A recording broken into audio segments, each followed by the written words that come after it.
Hi, welcome to Ian Wallace, the Messed Up Counsellor. Today's interesting topic, hopefully, is around boundaries, challenging boundaries, and transcending challenging boundaries, and looking at those kind of things. Hopefully, that will be interesting to you. When we look at boundaries, something that we feel comfortable with, and we look at where we are, then that boundary that we have naturally change. They move, they alter, they grow, they develop. So we might have a boundary, and in the book I refer to this, the why we do what we do and what do we do about it. That I had a boundary when I grew up with food. I grew up in a family that was meat and two veg. And if you've heard this before, stop me. And so the boundary was that we didn't eat anything other than meat and two veg. Now that boundary, until I was about 17, 18, was kind of my world. I had no alternative. I had no new ideas or new understanding of that boundary. And that boundary was imposed on me. But I took it as being the way the world worked. And I didn't challenge it. So when I first had my first Chinese meal, at about 17, 18 years old, I was challenging that boundary. And now as I've challenged that boundary, a bit older than 17, 18 years old now, about 50 years on from that, I eat lots and lots of different foods. But if that boundary had not been challenged, then I might today, sat in front of you, being a meat and two veg person. And I might never have tried any different foods. As we're growing up, we get lots of boundaries. We get lots of ideas of how the world works, all of us. And that comes from significant others around us, people that educate us, look after us, care for us, those kind of things. But it's a possible obstruction to us in a sense that if we don't challenge the processes, the boundaries, then we'll never know if there's anything else. We'll never develop our understanding, our process. And as we don't understand it, then we can't change it. Because if I'd never experienced another type of food, then as I've said, I'd probably still be eating meat and two veg. But now I eat lots of different food. I know some that I don't like. Chilies, for example. They don't go well with my stomach. But other than that, I'm pretty much okay with most foods. So exploring that boundary, pushing that boundary, didn't necessarily worry me too much at the time. I tried a different type of food.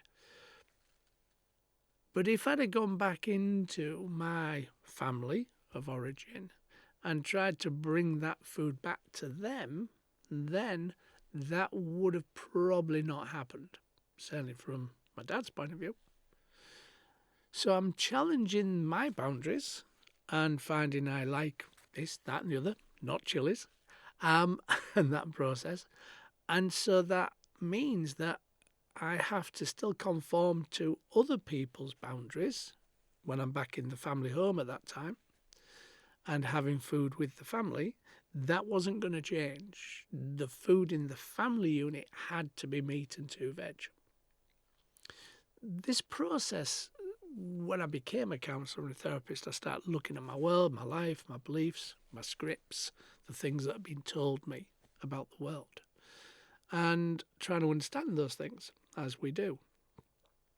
So I saw that challenging the boundary as being a process that could create confusion, could create conflict. Trying to push people into Chinese food, as an example, would have created a lot of conflict in the house, in the home. And that might have externalised me. So I realised that I conformed to the original meat and two veg process and didn't bring in those other ideas that I had. Now that conforming, not challenging the system, the family, the unit, made me realise that we do that an awful lot. with all sorts of things.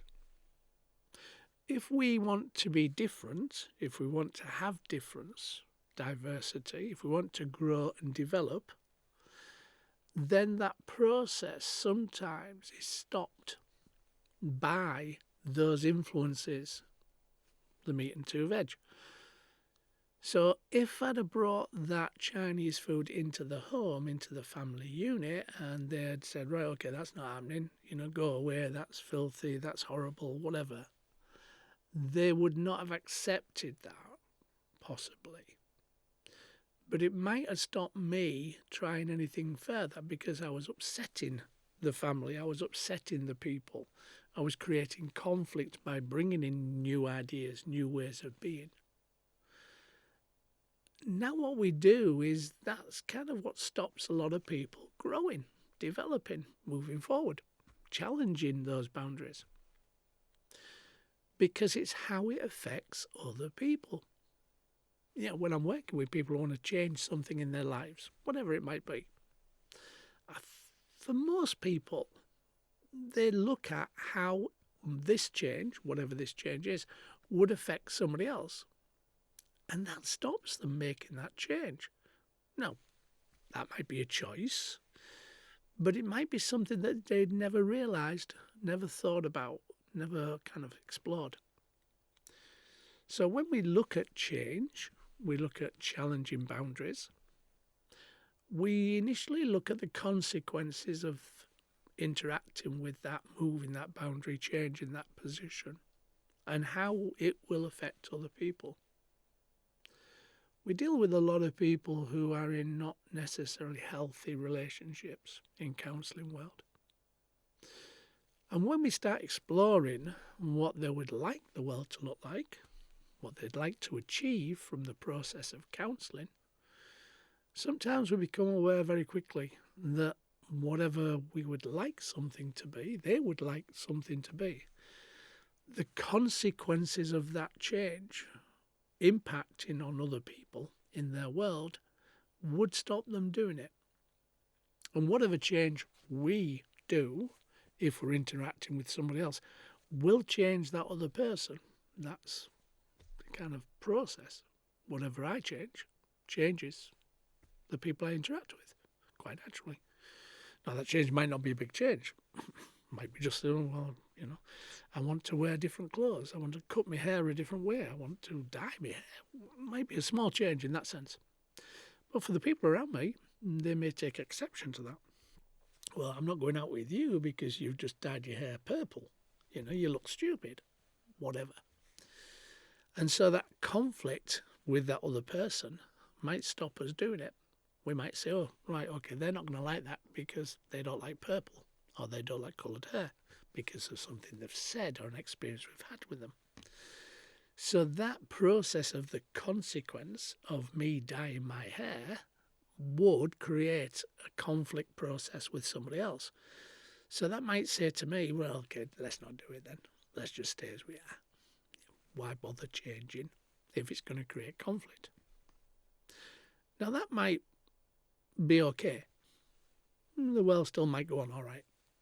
But it might give a feeling for the person who wants to have coloured hair, a resentment of the people around them.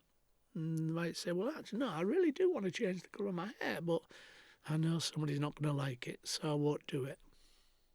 But the feeling I've got inside now is resentment. Well, I should be able to do it. It's my world, it's my hair. I should be able to do that. But I don't think I should. I don't think I could. I don't want to upset them. So internally, we will have a feeling of resentment. We'll have a feeling of not being accepted, maybe. That will get in the way of the relationship because the very nature that I'm not being the person I want to be, I can't do the things I want to do. Well, I can, but it creates too much conflict or possible conflict because I'm thinking how it might affect people, not necessarily knowing how it might affect people.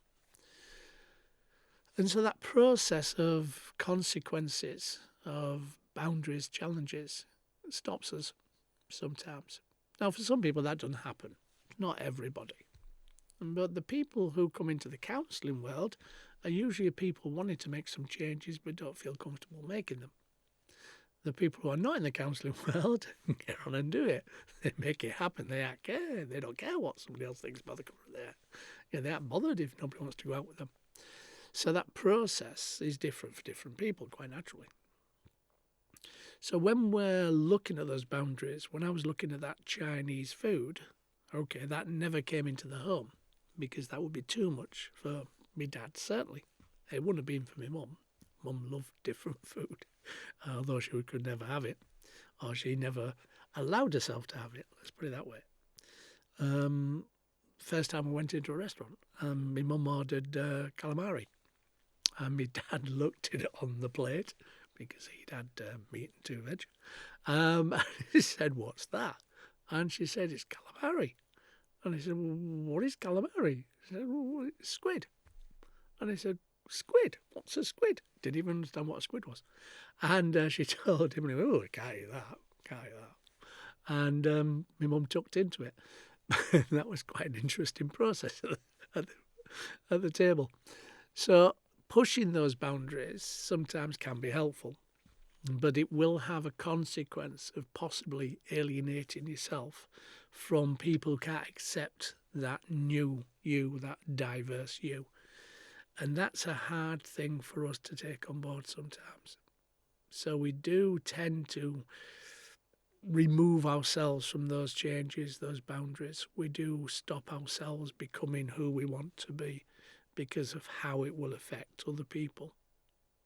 You might have somebody who wants to go off and, have a new career, for example, which is not uncommon nowadays. Jobs are never for life usually now. And they might say, okay, I want to go off and do this new career, but that is going to change how I am available to other people, maybe. You might have to stay away from home, for example. You might have to travel, for example. So that process means that dynamic is going to change. That interactive process between the people around you is going to change. You're not going to be as available as you were. So you might say to yourself, well, okay, I can't do it. I can't take that job or do that role.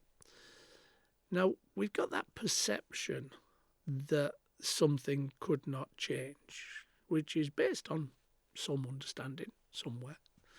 But it might not be the reality, as I've said before in other podcasts. So we have to challenge that perception to see if it's the reality, because we'll never know. So if we challenge that process, my mum ate calamari. So she was challenging that process with my dad. Okay, it wasn't in the home. It was outside in the restaurant. It's probably in the home, might be too far to go. But she challenged it, and she had that process, and she was able to have that meal. It didn't destroy their relationship. My dad was obviously repulsed by it, as I've said, but it didn't destroy the relationship. Now, she might have thought before she ordered it, that's not going to be a good thing, so I'll have meat and 2 veg. But she didn't. She challenged it, and the perception wasn't the reality, because the reality was that it could be accepted. It couldn't be accepted in the home, but if they went out for a meal, she could try different foods. So that consequences, that perception and reality needs to be challenged, checked, understood, to see if it is real or not real. The anxiety we'll have in challenging it, though, will be very real, because most of us don't like rejection. Most of us don't like being told we're wrong, we're not liked, we're not understood. Most of us want to get on. Most of us want to make everybody else happy and move it forward. But in doing so, yes, we will allow the other people to be happy. We will not create conflict. But internally in us, we will create that feeling of resentment. And that eventually, not necessarily straight away, but eventually will grow, and it will build, and it will distance us from people around us. So I could never go for a meal with my dad where I wasn't eating meat and 2 veg. So that distanced us. because we couldn't share those things. He couldn't share things with me. I couldn't share things with me. Things with him, shall I say. So from that point of view, some aspects of our world didn't connect. Food was one of them. And in that process of disconnection, we lost something between the two of us as I grew up, and I became much more aware of different foods, different ideas. And foods is one area that we didn't connect. There are others, which I've probably gone into with other podcasts. So the boundaries we make are not necessarily true that they can't be challenged or can't be accepted by other people. But we need to connect to it. We need to understand it. We need to make a reality process, not a perception process. And then that can mean that we can be more connected. We might still have a difference of opinion, obviously, but at least we can find restaurants, in my example, where we can have both Chinese and meat and two veg. And that would have made it a lot easier for us to spend time together. So whatever difference you want to be, however you want to be, whether it be dyeing your hair, whether it be having a different career, maybe it's not following the party line of the family, then try as much as possible to have those aspects of your world part of your world. If it can't be part of the whole family world, then so be it. But don't stop it being you. Don't stop it being the person you want to be, doing the things you want to do. Try and find a way around it. Way around it for me was we never went out for a meal that I was eating different food. If I connected to them, we connected with meat and two veg.